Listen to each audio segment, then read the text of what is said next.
하나님 말씀 보시겠습니다. 하나님 말씀은 창세기 2장 10절로 14절까지 말씀입니다. 하나님 말씀은 창세기 2장 10절로 14절까지의 말씀, 구약성경 제 성경으로는 3페이지입니다. 구약성경 3페이지 창세기 2장 10절로 14절까지의 말씀 찾으셨으면 제가 봉독하겠습니다. 강이 에덴에서 흘러나와 동산을 적시고 거기서부터 갈라져 네 근원이 되었으니 첫째의 이름은 비손이라 금이 있는 하윌라 온 땅을 둘렀으며 그 땅의 금은 순금이요 그곳에는 벨리데움과 호마노도 있으며 둘째 강의 이름은 기혼이라 구스 온 땅을 둘렀고 셋째 강의 이름은 히데길이라 아수르 동쪽으로 흘렀으며 넷째 강은 유브라데더라. 아멘. 이 시간은 에덴의 네 강줄기라는 제목으로 하나님 말씀 증거하도록 하겠습니다. 에덴의 네 강줄기. 제가 계속적으로 창세기를 강의하면서 여러분한테 말씀드렸던 것처럼 에덴 동산은 하나님 나라의 모형입니다. 에덴 동산이 하나님 나라 모형이라고 하여 에덴 동산이 그냥 상징적인 대상이라는 것을 의미하지는 않습니다. 우리가 성경에 나오는 수많은 사건들, 예를 들면 출애굽기의 어떤 홍해 도강 사건이라든지 성막 건설 또는 성전 건축 같은 이 모든 것들이 사실 하나님 나라의 모형을 보여주고 구원의 모형을 보여주지만 그것이 상징적인 의미가 아니라 실제 역사적 사건이었고 그것이 실제 장소에서 일어났던 것처럼 에덴 동산도 하나님 나라의 모형이지만 이것이 그렇다고 해서 상징이 아니라 실제적인 역사적 사실이며 실제적인 장소였다는 것을 우리는 분명히 기억해야만 합니다. 하나님의 그 놀라운 섭리는 하나님께서는 역사를 통해서 계시하시는 분이시라는 것을 기억하셔야 돼요. 하나님께서 역사를 통해 계시하시는 분이시라는 것을 인식하지 못하니까 자꾸 이런 부분이 성경의 전체가 딱딱 들어맞고 그러면 어떻게 이해하냐 하면 이거 꾸며낸 얘기인가 보구나. 이거 상징적인 얘기인가 보구나. 자꾸 그렇게 생각을 합니다. 그렇지 않습니다.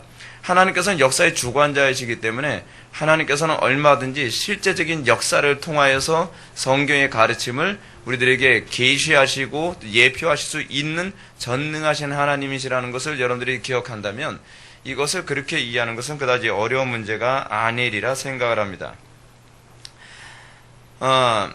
그래서 우리가 이 에덴 동산을 연구하는 것은 굉장히 중요합니다. 오늘도 우리가 네 개의 강을 통해서 하나님 나라의 어떤 중요한 특징을 살펴보려고 하는데 이 하나님 나라, 이 에덴 동산을 우리가 살펴봄으로써 하나님 나라는 이런 것이구나. 하나님 나라의 영광은 이런 식으로 나타나는 것이구나. 하나님 나라의 특징은 이런 것이구나 라고 하는 것을 우리는 순차적으로 이해할 수 있게 될 것입니다.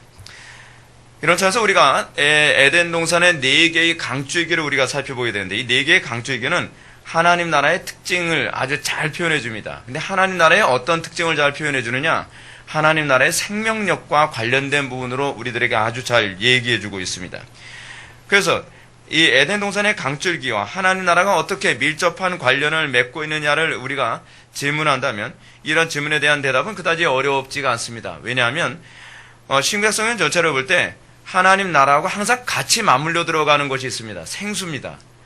하나님 나라와 물은 뗄래야 뗄 수 없는 같은 관계 안에서 이것이 표현되어집니다.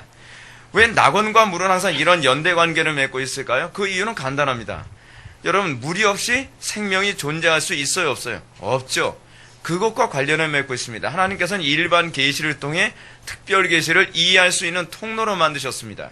그래서 하나님 나라와 물을 뗄래야 뗄 수 없는 관계로 항상 표현되어지는 것은 하나님 나라에서 이 물, 그럼 이 물이 무엇인가를 우리가 관심을 갖게 되는데 이 물과 하나님 나라의 풍요가 어떻게 관련을 맺고 있는지 이것을 우리가 살펴보게 되면 굉장한 유익이 있습니다. 마찬가지로 이 에덴 동산이 낙원이 될 수 있도록 하게 만드는 중요한 근거는 뭐냐면 물이 있기 때문이에요. 물이 없으면 뭐가 되죠? 사막이 되는 거죠. 하나님 나라 이 에덴 동산에 물이 있다는 것은 물이 있기 때문에 결국 에덴 동산이 낙원의 동산이 될 수 있었던 것입니다. 그러므로 우리가 이 네 개의 강줄기를 우리가 살펴보게 되면 이 땅에 어떻게 하나님 나라가 임하는가, 이 땅에 정말 어떻게 천국이 임하게 되는 것인가를 우리가 잘 이해할 수 있게 됩니다.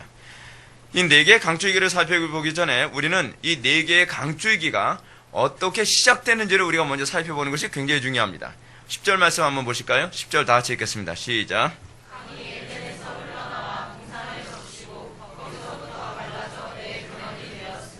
여기서 우리가 아주 재미있는 사실을 발견해야 됩니다. 강이 에덴에서 발원했다는 것입니다. 그러니까 에덴에서 발원했다. 이 말을 부정어법으로 표현한다면 더 이해하기 쉽습니다. 강이 동산에서 발원한 것이 아니었다는 말입니다. 이 사실은 우리들이 평소에 가지고 있었던 고정관념을 깨뜨립니다. 즉, 우리는 간혹 가다가 강의 발원지가 동산이었을 것이라고 생각하는 경우가 많이 있어요. 근데 강의 발원지가 동산이 아니라 강의 발원지가 에덴이었다는 거예요. 에덴에서 물이 솟아나와 동산을 낙원으로 만든 겁니다.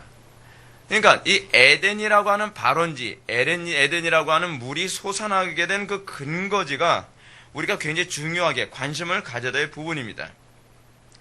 이런 사실을 염두에 두면서 우리가 관심을 가져야 할 것이 있는데, 그것은 에덴이라고 하는 이 지역의 명칭, 에덴이 구체적으로 어느 위치인지 우린 모르죠. 구체적으로 어느 위치인지 모르는데 중요한 건 이 동산이 그냥 예를 들어 사막 동산이 아니라 낙원과 같은 동산이 될 수 있었던 근거는 에덴이라고 하는 어떠한 특정한 어떤 위치에서 강이 발원하여 동산을 적셔서 전체를 이 에덴이 되게 하셨다는 사실입니다. 그래서 여러분 이런 표현이 여러분 10절 다시 한번 볼까요? 강이 에덴에서 흘러나와 동산을 어떻게 해요? 적시고 동산을 적신 거예요. 그러면서 이것을 통하여서 에덴이 낙원이 될 수 있었던 것입니다. 그러면 여러분 첫 번째로 에덴이라는 지역의 명칭이 과연 무엇일까요? 우리가 왜 명칭에 관심을 가져야 될까요? 하나님께서는 명칭을 주실 때 항상 그 명칭의 의미는 항상 속성을 우리들에게 계시하는 데 관심이 있습니다. 에덴이라는 말의 의미가 뭘까요? 에덴이라는 말의 의미는 기쁨이란 뜻입니다. 이 이름은 항상 그 존재 실체를 표현하죠. 그럼 에덴 동산은 뭐예요? 에덴 동산은요, 기쁨 동산이 되는 것입니다. 근데 기쁨 동산이 된다고 했을 때 이 말이 의미하는 바가 무엇인가? 기쁨이 주관하는 동산이에요. 기쁨이 주관하는 동산. 여러분 놀랍지 않습니까? 에덴에서 여러분 기쁨을 뺄 수 있을까요?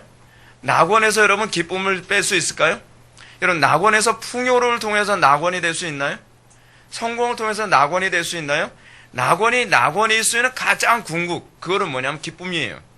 여러분 근데 이 부분이 예수님의 비유에서도 그대로 나와요. 하나님 나라의 비유에서 예수님이 천국 잔치의 비유를 해요. 잔치에서의 핵심이 뭐죠? 풍요로움입니까? 아니죠. 풍요로움 같은 것은 사실은 기쁨을 서포트해주는 어떤 도구밖에 되지 않아요. 잔치의 가장 핵심이 뭐냐면 기쁨이죠. 기쁨. 그래서 신약에서도 계속 하나님의 나라의 핵심을 무엇으로 표현하냐 하면 기쁨을 항상 핵심으로 표현합니다.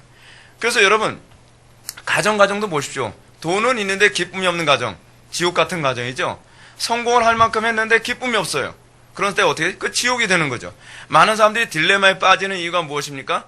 알렉산더가 얘기했던 것처럼 성공할 만큼 성공했고 정복할 만큼 정복했는데 뭐가 없어요? 기쁨이 없을 때 비로소 사람들이 딜레마에 빠지게 됩니다.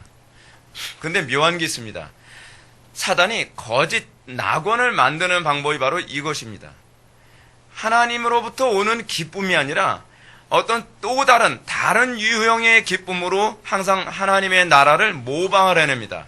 하나님의 나라를 흉내를 내고 거짓 하나님의 나라를 만들죠. 어떤 기쁨이죠? 육신의 쾌락이죠. 어떤 기쁨이죠? 지적인 즐거움이죠. 어떤 기쁨이죠? 세상적인 명예와 성공을 소유한 것에 대한 기쁨이죠. 근데 그 기쁨이 어때요? 영원합니까? 영원하지 않죠. 일시적이죠. 사단은 그런 일시적인 기쁨으로 마치 이 마약과 같이 일시적인 기쁨으로 끊임없이 사람들을 파괴를 시키죠. 근데 여러분 요한복음 4장에 나오는 말씀처럼 하나님께서 주시는 기쁨에 관해서 예수님이 뭐라고 말씀하시느냐? 그 기쁨은 영원히 목마르지 않는 생수라고 얘기합니다. 하나님의 나라를 교정했을 때 하나님 나라의 하나님 나라됨의 가장 중요한 핵심이 무엇이냐면 기쁨입니다. 기쁨이 사라진다면 아무것도 없는 거예요. 사실 그건 낙원이 아니에요.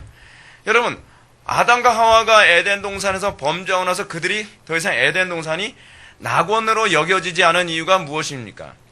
기쁨이 없어진 거예요. 죄를 범하고 나서 그들에게 뭐가 왔죠? 두려움이 왔죠. 죄책감이 왔죠. 괴로움이 왔죠. 분열이 생겼죠. 이 모든 것 안에 이미 뭐가 없어졌다는 겁니까? 기쁨이 사라진 것입니다.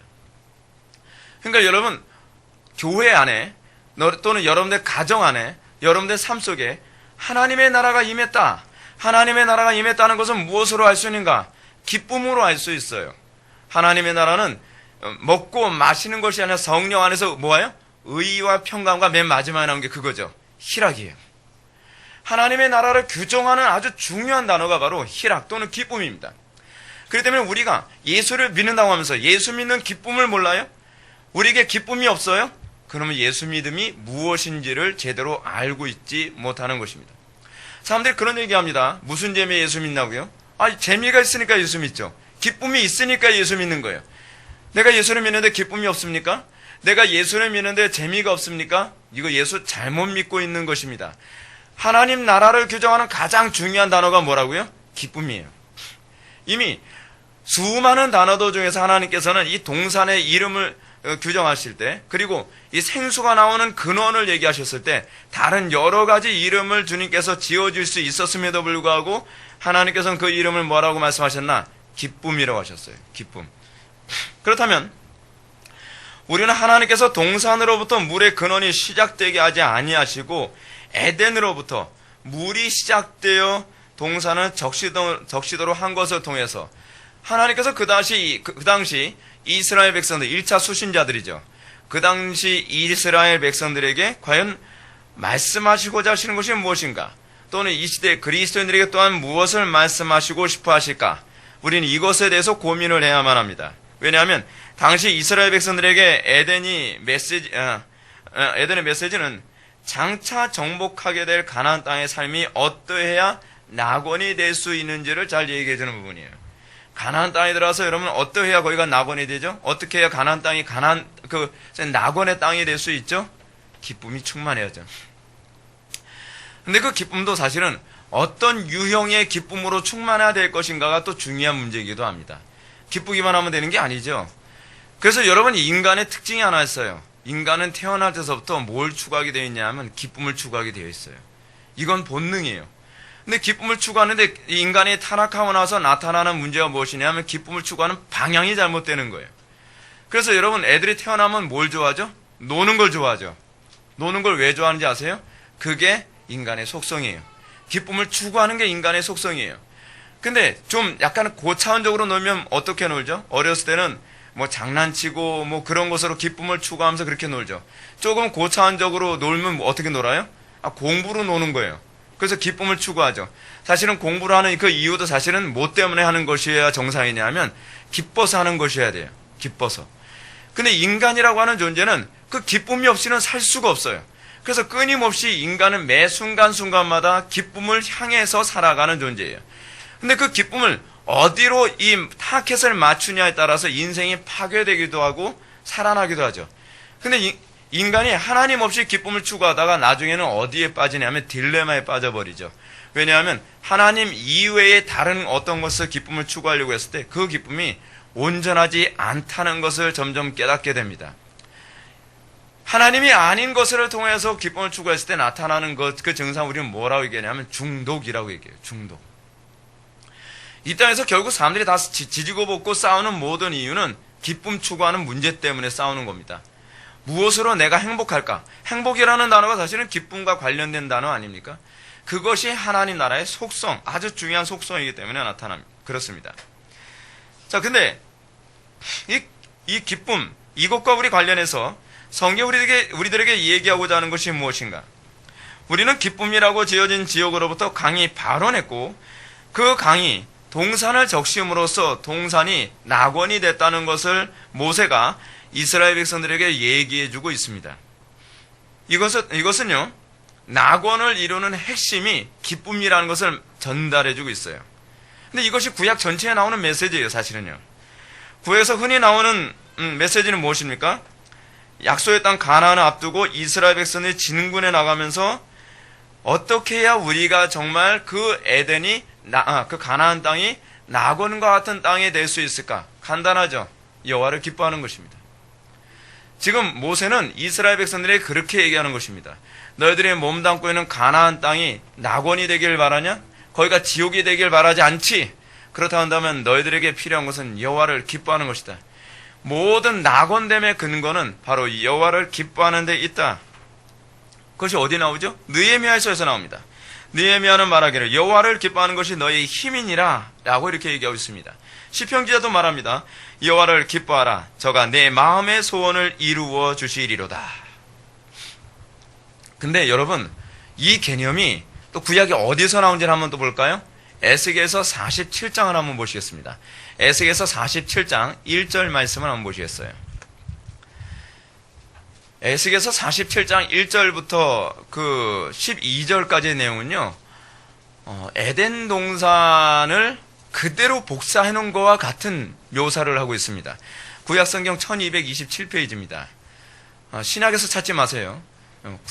구약성경 1227페이지. 에스겔서 47장 1절부터 12절까지인데 다 읽어주기에는 너무 분량이 많아서 제가 그냥 중요한 부분만 제가 말씀드립니다. 47장 1절 먼저 보시겠습니다. 다 같이 한번 읽어보실까요? 시작. 그가 나를 데리고 성전문에 이르시니 성전 앞면이 동쪽을 향하였는데 그 문지방에서 물이 나와 동쪽으로 흐르다가 성전 오른쪽 제단 남쪽으로 흘러내리더라. 그럼 2절 한번 더 읽어봅시다. 그가 또 나를 데리고 북문으로 나가서 바깥길로 꺾여 동쪽을 향한 바깥문에 이르시기로 본즉 물이 오른쪽에 스며 나오더라. 계속 물이 스며 나오고 계속 확산되어지는 게 나오죠. 근데 여러분 여기서 보게 되면 제가 이제 일일이 다 읽어드리지 못해서 좀 안타까운데 이 물이 동쪽에서 나와서 동서남북 사방으로 다 흘러나간다고 얘기하고 있어요. 굉장히 독특하죠. 네 개라는 건 뭘 얘기해? 내주이기라는 건요, 온 세상을 얘기한다 그랬죠. 이것은 요한계시록에서 나오는 묵시문학적 표현이기도 하고 이스라엘 백성들이 구약에 기록하는 방식이기도 합니다. 근데 이 부분이 이미 에스겔서에서도 똑같이 이렇게 언급되고 있습니다. 그러면서 여러분 8절로 넘어갈까요? 8절을 보면 그가 내게 이르시되 이 물이 동쪽으로 향하여 흘러 아라바로 내려가서 바다에 흐르니 이 흘러내리는 강물이 이르는 곳마다 어떻게 해요? 번성하는 모든 생물이 살고 또 고기가 심히 많으리니 이 물이 흘러 들어가므로 바닷물이 되살아나겠고 이 강이 흐르는 각처의 모든 것이 살아날 것이며 라고 얘기했습니다. 에덴 동산을 그대로 보고 있는 것 같지 않습니까? 성전은요, 하나님 나라의 모형입니다. 그래서 하나님 나라 모형하게 되면 그 동의어가 뭐예요? 에덴, 가나안 땅, 성전. 이게 다 동의어거든요. 근데 이 성전에서 물이 나와서 온 땅을 적시고 있다고 얘기하고 있습니다. 여러분, 이 하나님 나라의 이 물줄기가 온 세상에 번짐으로써 세상에 하나님 나라가 임했다라고 하는 것을 뭐로 알 수 있느냐? 기쁨으로 알 수 있어요. 그래서 여러분 복음을 전하고 나서 복음을 받아들인 사람들, 그리고 구원받은 사람들에게 예수님께서 뭐라고 말씀하십니까? 내 믿음이 너를 구원하였느니라. 내 믿음이 너를 구원하였느니라 라고 하는 선언을 받은 사람 중에 얼굴이 시무룩한 사람도 있었습니까? 없었어요. 그들은 기쁨이 충만했다라고 얘기했어요. 하나님 나라가 임했을 때 나타나는 하나님 나라 임재의 가장 전형적인 방식이 뭐냐면 희락이에요. 기쁨이란 말이죠. 그러므로 이스라엘 역사를 볼 때 이스라엘이 가나안 땅을 정복한 것부터 시작해서 가나안 땅이 이스라엘 왕국이 건설되어 멸망할 때까지 나타나는 현상은 동일합니다. 여호와를 기뻐하는 왕이 그 임금이 되면 그 가나안 땅은 어떤 땅이 돼요? 낙원이 돼요. 그들이 그 임금이 그 물줄기를 온 나라에 다 확산시키는 역할을 하죠. 근데 여호와를 기뻐하지 않는 사람이 이 왕이 되면 그 땅이 어떻게 됩니까? 지옥이 돼버리죠. 그래서 어떻게 해요? 그들은 나름대로 낙원을 추구하려고 하는 거예요. 그들은 나름대로 기쁨의 세상을 만들려고 애를 쓰는 것이죠. 근데 결국 어떻게 돼요? 지옥이 돼가는 거예요. 오늘날 여러분 이 시대를 보십시오. 우리는 나름대로 다 낙원을 추구하려고 합니다. 기쁨 추구한다고 얘기하죠. 근데 기쁨을 추구한다는데 기쁨의 대상, 내가 기쁨을 추구하는 대상이 잘못되면 어떻게 돼요? 나로 인해서 온통 지옥이 돼버리고 마는 것입니다. 여러분, 하나님을 여호와를 기뻐했던 대표적인 왕이 누굽니까? 다윗 왕이죠. 그래서 시편 1편에서 뭐라고 얘기합니까? 주의 계명을 즐거워하여 주야로 묵상하는도다. 이게 다윗의 아주 중요한 신앙 고백 아닙니까? 그래서 다윗은 하나님을 기뻐하는 데서 항상 충만했던 사람입니다.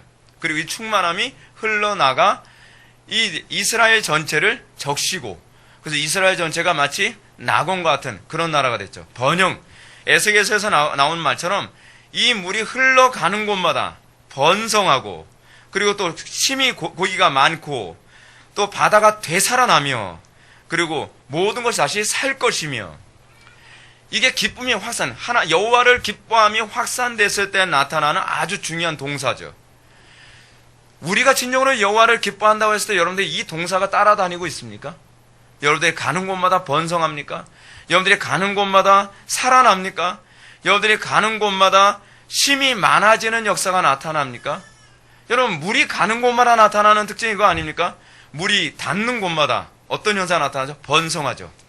물이 닿는 곳마다 어떻게 되죠? 충만해지죠. 그리고 살아나죠.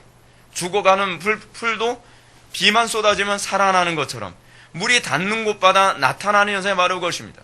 하나님 나라를 이해하는데 이 물만큼 아주 정확하게 우리에게 도움을 주는 것이 없습니다. 이 다윗이 왕이 된 이후로 이스라엘은 그렇게 됐습니다. 근데 사울같이 여호와를 기뻐하지 않는 사람, 또는 구약의 수많은 악독한 왕들처럼 여호와를 기뻐하지 않는 사람들이 왕이 되면서 어떻게 됩니까? 살아있던 것들도 죽어가기 시작하죠. 왜냐하면 메말랐기 때문에 그렇습니다. 저는 목회가 무엇인가? 목회에 대해서도 저는 그렇게 생각합니다. 목회를 하는 데서 가장 중요한 것은 설교자, 다시 말하면 목회자가 여호와를 기뻐하는 것으로 충만해야 된다고 생각을 합니다. 여호와를 기뻐함이 충만하여 그 기뻐함이 가정을 적시고, 그 여호와를 기뻐함이 충만하여 교회를 적셔서 그 여호와를 기뻐하는 자들이 충만한 교회가 온 세상을 적시게 되는 것, 그것이 하나님의 나라가 도래하는 중요한 방식입니다. 자, 이런 개념은 이제 오늘날 우리들에게 또 다르게 어떻게 적용할 수 있을까요? 오로지 하나님만을 기쁨으로 여기고 그것으로 충만할 때 우리가 정말 하나님 나라 임한 증거라고 얘기하는데, 이제 문제가 뭐냐면, 그러면 여호와를 기뻐한다는 것이 무엇을 의미하는가 하는 것입니다. 여호와를 기뻐한다는 것이 뭘 의미하죠? 그것은 진리를 사랑하는 것입니다. 그것은 하나님의 모든 속성을 사랑하는 것입니다. 여호와 하나님의 어떤 특정한 속성만을 사랑하는 것이 아니라 그분의 모든 것을 사랑하게 되는 것입니다. 여러분들 어떻습니까? 여러분들은 하나님의 모든 것을 다 사랑합니까? 하나님의 특정한, 예를 들어서 복을 주시는 속성이라든지, 번영케 하는 속성이라든지, 능력이라든지, 지혜라든지 그런 어떤 특정한 속성만 사랑합니까? 아니에요. 여호와를 기뻐한다고 했을 때 우리는 하나님의 모든 속성을 사랑하는 것이어야만 합니다. 특히 여호와를 기뻐한다 했을 때 나타나야 되는 아주 가장 전형적인 속성이 있습니다. 주의 말씀을 즐거워하는 것입니다. 데살로니가전서 1장 6절 말씀 한번 보시겠습니다. 데살로니가전서, 요건 한번 좀 찾아보셔야 돼요. 왜냐하면 눈으로 직접 확인하게 만들고 싶어서 제가 찾아보자는 겁니다. 데살로니가전서 1장 6절 말씀.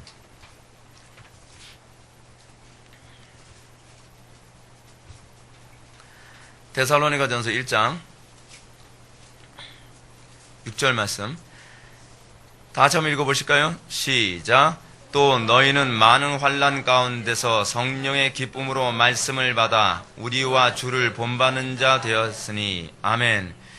여러분, 데살로니가 교회는 아주 엄청난 환난과 핍박 가운데서도 그들은 굽히지 않고 믿음이 견고했다고 얘기합니다. 근데 그들의 믿음이 견고했던 이유가 무엇인가? 말씀을 기쁨으로 받았기 때문에 그렇습니다. 여러분들 속에 하나님의 나라가 임했고, 여러분들 속에 성령께서 내주하고 계심을 점검할 수 있는 중요한 시금석 중 하나는 뭐냐면, 하나님의 말씀을 근심으로 받는 것이 아니라 하나님의 말씀을 기쁨으로 받는 것입니다. 하나님의 말씀을 기쁨으로 받음이 바로 여호와를 기뻐함에 대한 어떤 외적인 표징이라고 할 수 있습니다. 이것이 하나님의 임재가 가장 충만할 때 나타나는 특징입니다. 그래서 여러분, 성령 충만함이 뭐로 주로 표현됩니까? 성령 충만함이 표현되는 가장 전형적인 특징이 뭐냐면 기쁨 충만이에요. 기쁨 충만. 그래서 예수님도 뭐라고 얘기합니까? 내가 하나님의 일을 행하는 것으로 인해요 내 마음이 기쁨이 충만하다라고 얘기했어요. 성령 충만과 거의 동의어처럼 사용되어지는 단어가 기쁨이 충만하다는 거예요. 그러니까 우리가 예수를 믿으면서 내가 정말 성령 충만한 것 같아 하면서 기쁨도 없으면서 맨날 능력이나 하고 예언이라 하고, 그거 성령 충만한 게 아니에요. 여러분들에게 성령이 충만하다라고 하는 것은 하나님의 생명으로 충만하다는 것이고, 하나님의 생명으로 충만하다는 것은 기쁨이 충만하다는 것입니다. 그리고 그들이 기쁨이 충만했을 경우에 그들에게 무엇이 나타나는가? 그들이 만나는 모든 사람들에게 생명이 주어지죠. 그들이 만나는 모든 사람들마다 기쁨이 충만해지죠. 그들이 가는 곳마다 세상이 어둠이 물러가고 하나님의 영광이 나타나는 것입니다. 오늘날 교회가 침체하면서 교회에서 나타나는 가장 전형적인 심각한 문제가 있습니다. 성도들에게 기쁨이 없다는 것입니다. 교회가 여러분 성령 충만하고 부흥하게 됐을 때 나타나는 특징이 뭐냐면 항상 기뻐하라. 이게 여러분 데살로니가 전서에서도 사도 바울이 강조하는 게 그거예요. 항상 기뻐하라 가장 첫 번째 나와요. 쉬지 말고 기도하라가 그 다음에 나와요. 그 이유가 뭐냐면 기쁨이 하나님 나라 임재의 가장 전형적인 현상이기 때문에 그렇습니다. 근데 중요한 것은 여러분들이 무엇으로 기뻐하고 있느냐가 중요한데 성경은 명확하게 얘기해 주는 것이 뭐냐 하면 여호와로 인하여 기뻐하는 것이야만 해요. 다른 것으로 기뻐하는 것이 아닙니다. 그래서 시편 기자는 여호와로 기뻐함이 하나님의 임재의 전형이라는 것을 이런 식으로 표현합니다. 이스라엘의 찬송 중에 거하시는 주여 주는 거룩하시니이다. 여호와의 임재가 뭐로 나타나요? 찬송으로 나타나죠. 근데 이 찬송은 맨날 기타 들고 배짱이처럼 딩가딩가 하는 그 찬송이 아니죠. 그 찬송이라는 게 무슨 얘기입니까? 하나님을 너무나 사랑해서 하나님에 대한 그 속성에 대한 온전한 기쁨 안에서 터져 나오는 높임이에요. 이것이 찬송이지. 이게 찬송. 우리는 찬송을 자꾸 노래 부르는 개념으로만 자꾸 이해하는데 찬송이라는 개념은 그 개념이 아니라 하나님을 너무나 사랑하고 하나님을 너무나 기뻐한 나머지 높여드리는 행위를 찬송이라고 얘기합니다. 시편이 다 그런 거 아닙니까? 시편이 다 그런 것을 표현하는 것이죠. 그래서 우리가 하나님을 기뻐할 때 그럴 때 우리가 뭐가 나오죠? 찬송이 나오죠. 그리고 그때 하나님의 임재하심이 있는 겁니다. 여러분 어떻습니까? 여러분들은 무엇을 주로 찬송하게 됩니까? 세상의 것 찬송합니까? 여러분 우리가 버나드 시에서 우리가 정말 버나드의 찬송시가 우리를 매료하는 이유가 무엇입니까? 그가 얼마나 성령 충만한 사람인지 알 수 있는 것이 바로 그거 아닙니까? 구주를 생각만 해도 이렇게 좋거든. 주 얼굴 배울 때야 얼마나 좋으랴. 여러분 이미 이 찬송시 안에서 그가 얼마나 성령으로 충만한 사람인지가 그냥 나타나게 됩니다. 그래서 여러분들 은혜가 떠나면 나타나는 가장 전형적인 현상이 뭐냐면 불평이에요. 기쁨이 사라져요. 찬송이 없어져요. 맨날 불평하고 원망하고 짜증내죠. 성령 안 충만하다는 겁니다. 아, 저 사람 은혜가 떨어졌구나. 저 사람 마음에 지금 사막이 됐구나. 생명이 별로 없구나. 그렇죠? 그런데 하나님의 은혜가 충만하면 그 입에서 똑같은 입에서 뭐가 나와요? 찬송이 나오고 감사가 나옵니다. 똑같은 상황, 똑같은 환경 속에서도 말이죠. 그래서 우리가 이 시편의 말씀을 가만히 보면 그냥 찬송 중에 거하시는 주님이 아니라 그의 진정한 백성인 이스라엘의 찬송이에요. 이스라엘의 찬송 중에 거하시는 하나님이에요. 이스라엘이라는 말이 무슨 의미라고요? 하나님과 언약한 백성이라는 의미죠. 하나님과 언약했고 그 안에 거하는 사람만 진정한 찬송이 가능해요. 왜냐? 그 사람들은 하나님과 관계가 회복된 사람이기 때문에 그렇습니다. 그래서 이것을 요한계시록은 아주 잘 표현합니다. 저희가 보좌와 네 생물과 장로들 앞에서 새 노래를 부르니 땅에서 구속함을 얻은 14만 4천인 밖에는 능히 이 노래를 배울 자가 없더라. 여러분 14만 4천만이 이 노래를 능히 배울 자가 없다고 얘기합니다. 무슨 얘기죠? 우리가 진정으로 하나님을 기뻐하는 자들만이 어떤 상황에서도 하나님을 찬송할 수 있다는 것입니다. 하나님을 진정으로 사랑하고 여호와를 전적으로 기뻐하는 자란 말이 이 14만 4천에 찬송을 할 수 있다는 것이죠. 거듭나지 않으면 결코 여호와 하나님을 기뻐하지 않고서는 이 14만 4천의 찬송을 알 수 있는 사람이 없습니다. 그들은 좋은 일이 있을 때만 찬송하는 사람이 아닙니다. 그들은 항상 기뻐하는 사람들입니다. 그들은 모든 일에 여호와를 찬송하고 하나님을 높여드리는 사람입니다. 마치 욥처럼 그가 모든 것을 잃어버리고 자녀들을 잃어버렸을지라도 주시는 분도 하나님이시요 걷어가시는 분도 하나님이시니 하나님의 이름은 찬송을 받을지어다 라고 고백할 수 있는 사람들입니다. 여러분 14만 4천 이후에 누가 14만 4천이 무슨 말인지 또 모르는 사람이 있을까봐 14만 4천은요 구약과 신약에 구원받은 모든 백성을 얘기하는 거예요. 구약과 신약에 구원받은 모든 백성들만 하나님의 백성들만이 모든 상황에서 감사할 수 있죠. 모든 상황에서 찬송할 수 있죠. 그가 바로 어떤 사람입니까? 그가 바로 성령 충만한 사람입니다. 여러분, 그러므로 웨스트민스터 소결의 문답 제1문은 뭐라고 얘기합니까? 사람의 제일되는 목적은 무엇입니까? 사람의 제일되는 목적은 하나님을 영화롭게 하는 것과 영원토록 그를 즐거워하는 것입니다. 웨스트민스터 소결의 문답에서 이미 그 얘기가 나오죠. 놀라울 정도로 이 부분이 일관성 있게 성경 우리들에게 가르쳐주고 있습니다. 소결의 문답 제1문은 에덴에 있는 낙원의 기초를 잘 얘기해주고 있어요. 여호와를 기뻐하는 것입니다. 다시 말해서 하나님만을 기뻐하는 것이 사람의 제일 되는 목적이요 경작자의 가장 근본적인 본분이라고 얘기합니다. 그럼 우리가 좀 더 나가서 우리가 여호와 하나님만을 그를 즐거워하기 위해서 우리에게 주어진 규칙은 무엇입니까? 이 웨스트민스터 소결의 문답 제2문이죠. 웨스트민스터 소결의 문답 제2문은 이렇게 얘기해주고 있습니다. 신구약 성경에 기록된 하나님의 말씀은 우리가 어떻게 하나님을 영화롭게 하고 그를 즐거워할 것인지를 지시하는 유일한 규칙입니다 라고 얘기했어요. 우리가 진정으로 여호와 하나님을 기뻐한다라고 얘기한다면 그에게서 나타나는 아주 전형적인 현상이 무엇입니까? 하나님의 말씀을 기쁨으로 받고 그 말씀대로 준행하며 사는 것을 기뻐하는 것입니다. 그러므로 제가 항상 말씀드렸던 것처럼 이 땅에서 사람이 온전한 낙원, 즉 하나님의 나라를 경작하기 위해서 무엇보다 선행되어야 되는 것은 하나님만 기뻐하는 새 마음을 품는 것입니다. 여러분, 그 마음을 품었습니까? 하나님의 뜻이라면 다 아멘 할 수 있습니까? 하나님의 뜻이라면 기뻐할 수 있습니까? 하나님의 모든 속성을 다 기뻐할 수 있습니까? 욥처럼 주신 분도 하나님이시오 걷어가신 분도 하나님이시니 하나님의 이름은 찬송받을지어다 라고 우리는 그렇게 고백할 수 있습니까? 그게 성령 충만한 것입니다. 그것이 바로 하나님 나라 안에 있는 자에게 나타나는 특징입니다. 그러므로 오늘날 이 세상이 낙원으로 경작되기 위해서 우리에게 가장 필요한 것은 하나님만을 기뻐하는 것으로 온 세상이 충만해지는 것입니다. 하나님만을 기뻐하는 그 온 세상으로 충만하게 만드는 유일한 방법이 뭐예요? 하나님의 말씀이 선포되어지고 그 말씀을 기뻐하는 백성들이 다시 시작되는 것입니다. 새로운 세대가 만들어지는 거예요. 하나님의 말씀을 기뻐하며 하나님의 말씀만을 생명으로 여기는 세대가 일어나는 것입니다. 그럴 때 하나님의 나라가 임하는 것이죠.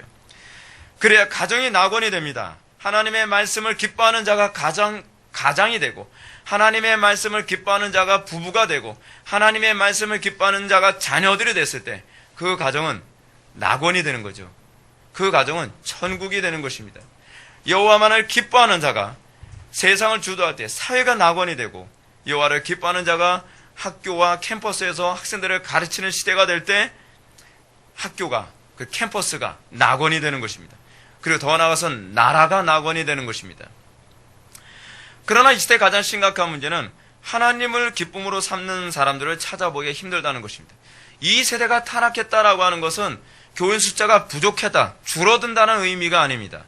이 세대가 여호와를 기뻐하지 않는다는 것입니다. 하나님의 말씀, 하나님의 명령을 들으면서 굉장히 불편해요. 그리고 하나님의 말씀이 옳고 타당한데 그걸 근심으로 받아요. 기뻐하지 않는단 말이에요. 하나님의 말씀이 기뻐서 우리가 하나님의 말씀을 깨닫는 날, 우리가 찬송 가사도 그런 가사 있지 않습니까? 주의 말씀 받는 그날 참 기쁘고 즐겁도다. 여러분, 항상 신앙과 기쁨이 항상 같이 따라가요. 우리가 하나님의 말씀을 받는 그날이 참 근심되고 괴롭도다. 이거 곤란한 거죠. 하나님의 말씀을 받는 그날이 참 기쁘고 즐겁도다. 이 기쁜 날, 이 기쁜 날. 여러분, 우리가 이 고백을 할 수 있어야만 합니다. 그리고 하나님의 말씀을 받는 것을 기뻐하는 세대가 만들어져야만 합니다. 그럴 때에 이 나라가 하나님의 나라가 되고 이 나라가 천국이 되는 것입니다. 이 시대는 자신의 삶을 낙원으로 만들기 위해 여호와를 기뻐해야만 한다는 사실을 저는 납득하지 못하고 있습니다. 이 시대는 자기의 눈이 기뻐하는 것, 자기의 감정이 기뻐하는 것, 자신의 이성이 기뻐하는 것을 따라서 살 때 낙원을 이룰 것이라고 착각을 합니다. 여러분, 우리가 여호와로만 기뻐하려면 우리는 이 모든 것 사실 부인해야만 합니다. 우리의 정과 육을 십자가에 못 박아야만 합니다. 그랬을 때 우리는 여호와로만 기뻐할 수 있게 됩니다. 근데 우리는 내 눈에 기뻐하는 것으로 낙원을 삼으려 하죠. 내 감각에 기뻐하는 것으로 낙원을 삼으려 하죠. 내 감정이 기뻐하는 것으로 낙원을 삼으려 하죠. 그러면서 세상은 지옥이 돼가고 있습니다. 우리가 반드시 명심해야 할 사실은 낙원이 낙원으로서의 면모를 갖추기 위해서는 기쁨에서 발원한 강이 낙원을 적셨기 때문이라는 것입니다. 여호와를 기뻐하는 것이 온 세상을 적셔야만 합니다. 저는 목회를 뭐라고 생각을 하냐 하면 제가 여호와를 기뻐함이 성도들을 적시는 것이라고 생각을 합니다. 제 가정을 적시는 것이라고 생각을 합니다. 근데 이제 문제는 이거죠. 목사가 여호와를 기뻐하지 않으면서 기뻐하라고 얘기한다는 것 자체가 모순이라는 겁니다. 그러니까 여러분, 오늘도 제가 식사를 나누면서 우리 지체들하고도 그런 얘기를 나눴는데, 설교를 하면서 설교자가 막 빨리 이 깨달은 이 귀한 말씀을 나누고 싶어서 막 안달이가 나고, 그리고 내가 깨달은 이 하나님의 말씀으로 성도들을 적시고 싶어서 못 견뎌야 되는데, 나도 적셔지지가 않아가지고 나도 따분한데 교인들은 오죽하겠냐 이러면 이제 교회가 메말라지고 사랑이 없어지고 싸움박질 나고 뭐 서로가 각자 자기 소견에 옳은 대로 살아가고 내 눈에 즐거운 것으로만 살아가고 내 감정에 즐거운 것으로만 살아가면서 악귀 다툼이 교회 안에서 벌어지게 되는 것입니다. 중요한 것은 교회란 어떤 존재인가? 여호와를 기뻐하는 자들의 모임이라는 것입니다. 그런 차원에서 설교자가 여호와를 기뻐하는 것으로 충만하여 그것이 설교를 통해서 회중들에게 적셔지고 그들이 예배를 마치고 세상으로 돌아갈 때 그 여호와를 기뻐함으로 충만하게 젖어들어서 다시 가정으로 돌아가고 사회로 돌아가서 온 세상을 적심으로 세상이 어떻게 되는 것입니까? 그러면서 세상이 개혁되어지는 거예요. 개혁은요, 개혁이라고 하는 것은 오늘날 한국 개혁교회들이 뭔가 좀 착각을 하고 있는 게 많은데 저거 틀렸고 저거 맞았고 하면서 정죄하는 것으로 개혁이 일어나지 않습니다. 개혁은 무엇으로 일어나느냐? 사랑으로 진리를 전파할 때라야만 개혁이 일어납니다. 하나님의 말씀에 내가 젖어 있고 그 하나님의 말씀에 젖어 있는 우리 성도들이 그 말씀으로 주변 사람들을 적셔 나가는 것으로 개혁이 일어나는 것입니다. 저는 여러분들이 가정과 캠퍼스와 직장에서 정말 여호와를 기뻐하는 것으로 충만하게 항상 젖어 있기를 바랍니다. 이것을 신약에서는 충만이라는 표현을 사용하고 있는 거예요. 적셔 있는 상태, 푹 젖어 있는 상태, 잠겨 있는 상태. 자, 그런데 그 10절 하반부를 보면 모세는 기록하기를 에덴의 동산이 또 4개의 강으로 갈라지는 근원이 됐다고 언급합니다. 아주 독특합니다. 원래 물의 근원은 어디에서 나왔어요? 에덴에서 이렇게 나오기 시작을 했는데 그 에덴에서 물이 흘러나와 동산을 적시고 그것으로 끝난 게 아니에요. 동산이 다 빨아먹고 끝낸 게 아니란 말이에요. 그렇죠? 우리는 어떻게 생각을 합니까? 이 동산 나 혼자 은혜 빨아먹고 끝낸다고 생각을 하잖아요. 근데 이 동산이 물이 적셔지고 난 다음에 이것이 흘러 넘쳐서 4개의 강으로 갈라져서 온 땅, 4개의 강으로 갈라졌다는 게 뭘 얘기하는 거예요? 온 세상으로 이것이 번져나가 온 세상을 적시게 됐다는 것을 지금 얘기하고 있는 것입니다. 동산은 에덴에서 흘러나온 물로 낙원이 된 것만이 아니라 낙원은 이제 물을 4개의 강줄기로 갈라지게 합니다. 이게 아주 정말 놀랍죠. 4개의 강줄기로 갈라지게 만들어요. 갈라지게 된 4개의 강은 각각 비손, 기혼, 히데겔, 유브라데라고 하는 이름으로 갈라지게 됩니다. 이름의 뜻이 무엇이냐? 제가 뒷부분에서 말씀드릴게요. 굉장히 중요한 내용입니다. 그래서 동산에서 다시 강줄기가 4개로 형성됐다는 것은 동서남북 온 세상으로 이 기쁨이 확산되어지고 충만해진다는 것을 의미하는 것이라 했죠. 낙원은 다시 온 세상으로 물이 뻗어나가는 새로운 흐름을 만들 것입니다. 바로 교회입니다. 교회는 하나님으로부터 은혜를 받은 것으로 끝나는 존재들이 아닙니다. 그래서 신약의 교회는 어떻습니까?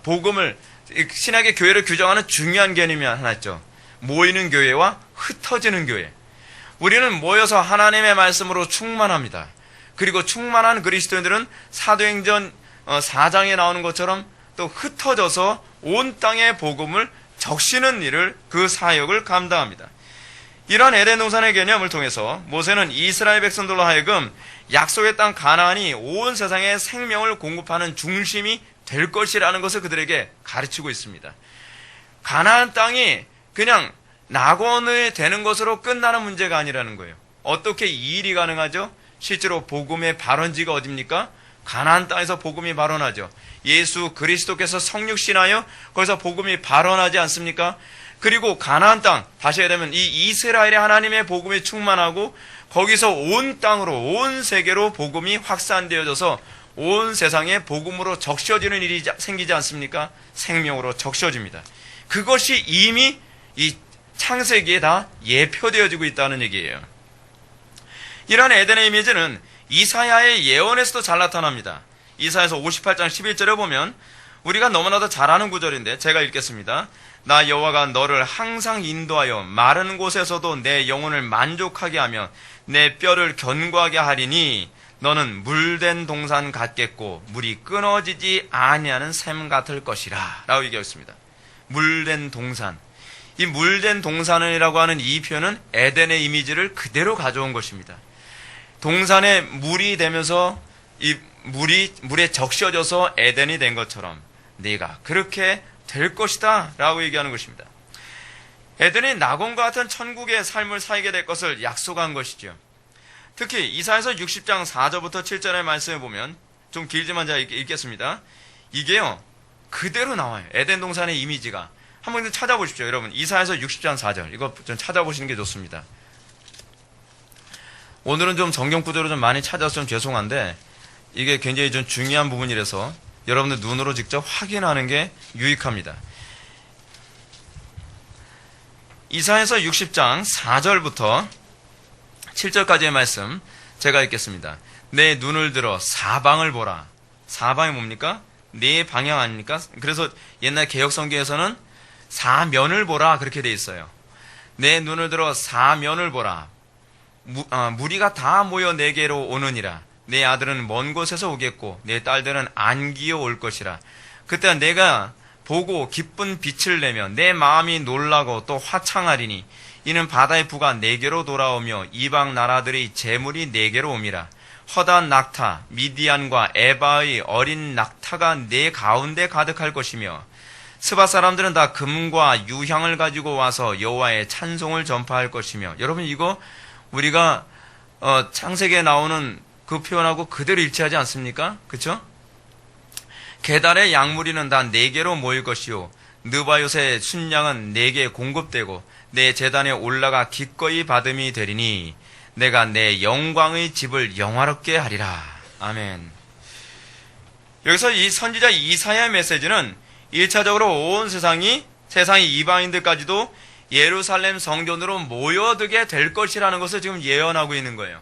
근데 예루살렘 성전으로 모여들게 되어지는 중요한 핵심이 무엇인가? 여호와를 기뻐함이 하나님의 백성들을 적시고 나면 그 영광의 충만함을 보고 수많은 사람들이 복음을 통해서 모여들게 될 것이라는 거죠. 예루살렘으로 모여든다는 이 개념은 하나님의 영광을 향해 사람들이 모여드는 소위 교회를 이룰 것이라는 것을 표현하는 개념입니다.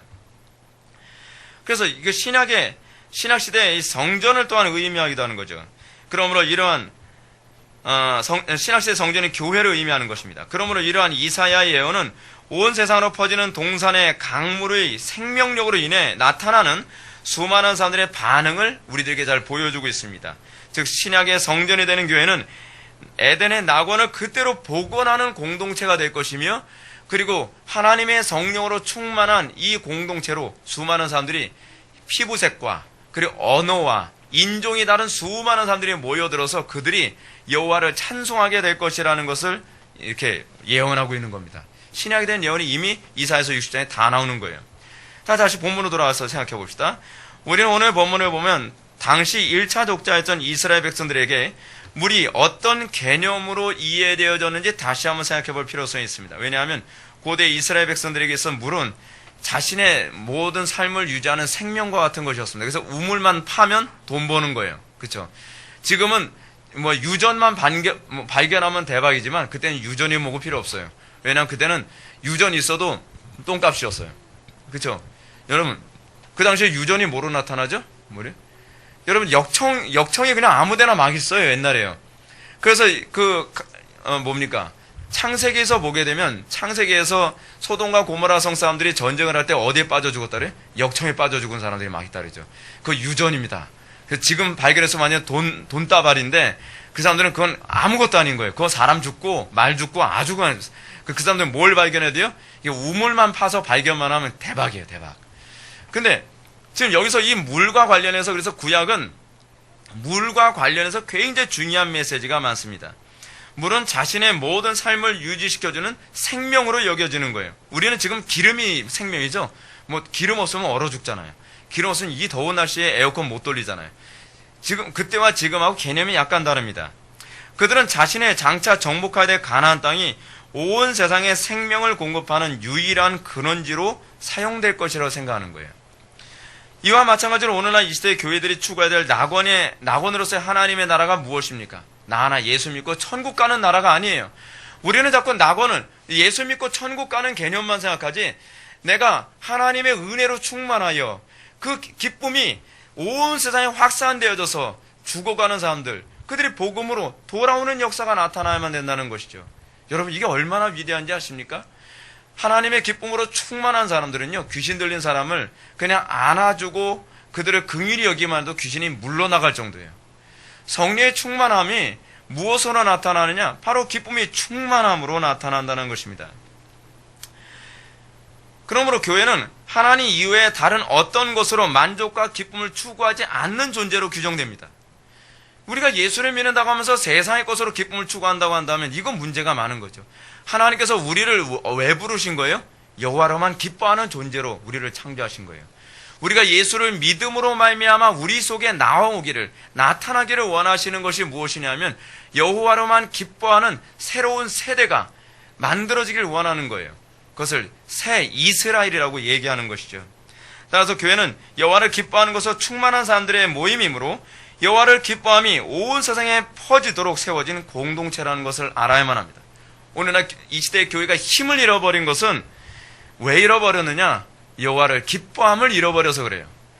교리에 대한 무지? 물론 교리에 대한 무지도 분명히 있죠. 원인을 제공했죠. 근데 가장 더 근본적인 문제는 무엇이냐면 여호와를 기뻐하는 일이 교회 안에서 떠났기 때문입니다. 그래서 여러분, 개혁교회, 미국에 있는 개혁교회도 그렇지만 교리를 많이 알고 있는데도 교회가 성장을 안 해요. 교회가 힘이 없어요. 생명력이 없어요. 왜냐하면 교리는 많이 하는데 여호와를 기뻐함이 그 속에 없기 때문에 그렇습니다. 교리의 궁극적인 목적은 무엇이냐면 여호와를 어떻게 해야 기뻐할 수 있느냐에 대한 방향을 가르쳐주는 것이지, 교리 자체가 여호와를 기쁘게 하는 근거가 되는 건 아닙니다. 오늘 이 자리에 앉아 계신 여러분은 과연 이 은혜의 생수를 여러분은 맛보셨습니까? 여러분들은 정말로 날마다 여호와를 기뻐하시는 것으로 젖어드는 그 충만한 삶을 여러분들 살아가고 있습니까? 그리고 여러분들이 이것으로 인해서 다른 사람들에게 끊임없이 확산시키고, 그래서 여러분들을 만나는 사람들마다 나는 너를 만나면 정말 기쁨을 느끼겠고, 내가 너를 만나면 행복하고, 너를 만나면 살아가는 것 같고, 너를 만나면 생명을 느끼는 것 같아 라고 하는 소리를 우리는 듣습니까? 아니면 난 너를 만날 때마다 죽음을 느껴. 그럼 이거 좀 문제가 심각한 거죠.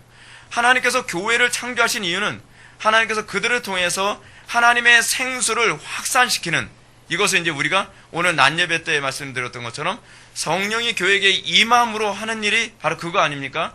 예수님이 부활 승천하셔서 성령을 보내셔서 교회는 그 마치 동산의 네줄기와 같은 낙원과 같아서 이제 그 생명을 예수 그리스도께서 교회를 통해 확산시키길 원하시는 것 아니에요? 그러면 이것이 어떻게 확산되기를 원하는가? 네 강줄기의 이름이 그것을 우리에게 아주 명확하게 얘기해주고 있습니다. 첫 번째 강줄기가 뭡니까? 비손입니다. 비손. 비손이 뭔가? 퍼져 나간다 라는 얘기예요. 너무나 선명하게 얘기해주지 않습니까? 즉 하나님께서 교회를 선택하신 이유가 무엇인가? 하나님께서 하나님의 백성을 선택하신 이유가 무엇인가? 여호와를 기뻐하는 풍토가 퍼져 나가도록 선택했다는 것입니다. 두 번째로 기혼입니다. 기혼, 내어, 뿜는다 라고 하는 의미입니다. 이 명칭이 말해주는 것처럼 하나님의 생명을 내어 뿜는 모습이 나타나게 되는 것, 이것이 교회를 통해서 주님께서 기대하시는 바입니다. 그 세 번째 강조의가 무엇입니까? 힛데겔입니다. 힛데겔, 열매를 거둔다 입니다. 힛데겔의 명칭처럼 생명의 열매를 아름답게 맺기를 원합니다. 그래서 여러분, 신약에서도 뭐가 나옵니까? 열매를 맺지 않는 나무를 잘라버린다는 표현이 나오죠.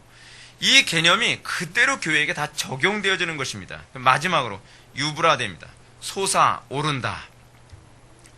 이 명칭처럼 세상에서 교회가 정말 하나님의 생명을 확산시키는 역할을 했을 때 솟아오르게 될 것입니다. 예수님께서 마태복음 5장에서 말씀하셨던 것처럼 이 사람이 등불을 말 안에 두지 아니하고 등경 위에 두나니, 그리고 또 예수님께서 또 뭐라고 말씀하셨죠? 너희는 세상의 빛이라. 그러면서 빛이 있으면 어떻게 해요? 모든 사람들이 그 빛을 다 보게 될 것이다. 산 위에 있는 동네가 숨겨지지 못할 것이요 솟아오른다. 유브라데를 의미하고 있습니다. 이 모든 개념이 이미 신약에서 다 설명되어지고 있습니다. 사랑하는 성도 여러분, 우리에게 진정으로 성령을 받은 증거가 있습니까? 우리가 진정으로 그리스도와 연합한 증거가 있습니까? 우리가 하나님의 백성이라고 한다면 우리에게 이런 증거, 이 증상이 나타나야만 합니다. 우리는 비손이어야만 합니다. 우리는 기혼이어야만 합니다. 우리는 히데겔이어야만 합니다. 우리는 유브라되어야만 합니다. 우리에게 이 네 가지 증상이, 증거가 나타나야만 합니다. 이것이 우리의 기능이에요. 이것이 교회의 기능이란 말이에요. 하나님께서는 교회를 통해서 생명이 퍼져나가길 바랍니다. 하나님께서는 교회를 통해서 이 하나님의 생명을 내어 뿜는 모습이 나타나길 원하고 계십니다. 하나님께서는 교회가 이 열매를 맺기를 원하십니다.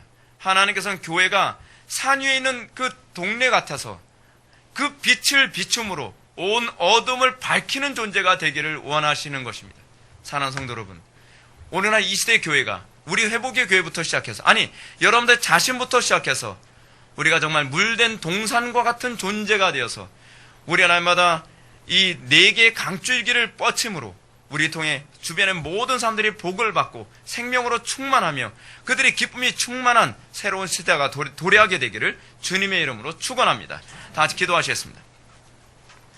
사랑이 많으신 하나님 아버지, 우리가 오늘 이 시간 하나님 나라의 놀라운 신비를 우리가 알게 되었습니다.